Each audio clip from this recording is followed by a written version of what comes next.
Hi friends, అందరూ ఎలా ఉన్నారు? అందరూ బాగున్నారు కదా? అందరూ బాగుండాలి, అందులో నేను ఉండాలి. మరొక సరికొత్త వ్లాగ్తో మీ ముందుకు వచ్చేసింది మీ శ్రీ వ్లాగ్స్. ఫ్రెండ్స్, మీకు తెలిసిందే కదా, కార్తీక మాసం అంటే ప్రతి ఇంట్లో కూడా పూజలు వ్రతాలు ఉంటూనే ఉంటాయి కదా. అయితే లాస్ట్ సండే మేము మా ఇంట్లో త్రినాథుల స్వామి వ్రతం అయితే చేసుకున్నామండి. అయితే వ్రతం చేసుకునే ముందు పూజ దగ్గర మా మదరు మా మిసెస్ కలిసి ఈ విధంగా సిద్ధం చేశారు. చాలా మందికి అయితే ఈ త్రినాథుల స్వామి వ్రతం ఎలా చేస్తారో తెలియదండి, కానీ ఈ వ్రతాన్ని మోస్ట్లీ కోస్తాంధ్ర వాళ్ళు అయితే చేస్తూ ఉంటారండి. మా ఇంట్లో కూడా ప్రతి కార్తీక మాసం మాఘమాసం ఇలా మాకు వీలైనప్పుడల్లా చేస్తూ ఉంటాం.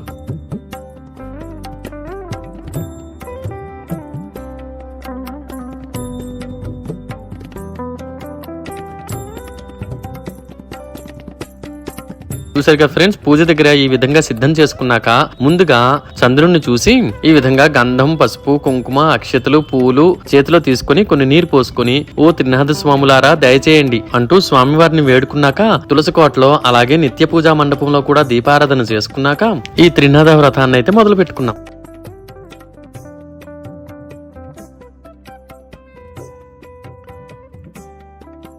శుక్లాం భరధరం విష్ణుం శశివర్ణం చతుర్భుజం ప్రసన్నవదనం ధ్యాయేత్ సర్వవిఘ్నోపశాంతయే.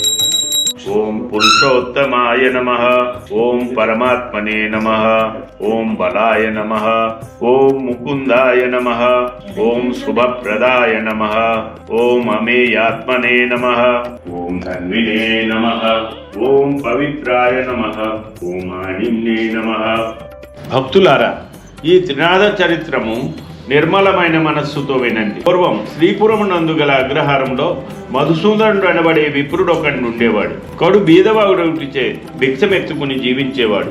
ఆ నిరుపేద బ్రాహ్మణునకు కొంతకాలమునకు కుమారుడు కలిగింది. ఆ పసికందు పాలు లేక శోషించిపోతుండేవాడు. ఈ విధంగా వ్రత కథ చదువుతున్న మధ్యలోనే ఇక్కడ చిలుములు కనిపిస్తున్నాయి కదా, ఈ చిలుముల్లో గంజాయి వేసి ఈ వ్రత విధానం ప్రకారంగా అంటే శాస్త్రం ప్రకారంగా వెలిగించాల్సి ఉంటుంది.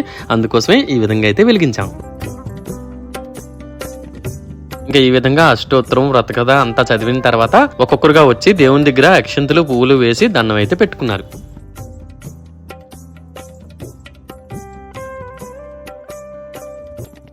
బ్రహ్మమురారిసురార్చితలింగం నిర్మలభాషిత శోభితలింగం జన్మదుఃఖ వినాశకలింగం తత్ప్రణమామి సదా శివలింగం.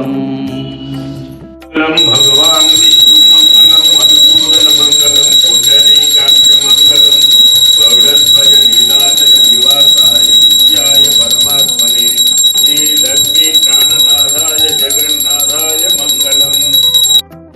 ఇంకా చివరిగా పూజ అంతా కంప్లీట్ అయిపోయిన తర్వాత అందరూ హారతి తీసుకున్నాక ఇంకా ఈ వ్రతంలో ముఖ్యమైన ప్రసాదం అదేనండి. స్వామివారికి ఏదైతే తాంబూలం పెడతామో ఆ తాంబూలమే ముఖ్యమైన ప్రసాదం కాబట్టి ఆ తాంబూలాన్ని తీర్థాన్ని అందరికీ పంచిపెట్టిన తర్వాత ఇప్పుడు ప్రసాదాన్ని కూడా అందరికీ పంచిపెట్టాం. ఇంకా ఈ విధంగా అందరూ ప్రసాదం తీసుకున్న తర్వాత వ్రతం చేసుకున్నాక అందరికి భోజనం పెట్టితే మంచిదంటారు కాబట్టి ఆ రోజు మా ఇంట్లోనే అందరికి భోజనాలు అయితే ఏర్పాటు చేశాం. అంతే, ఇవాల్టి శ్రీ వ్లాగ్స్ ఇంతే.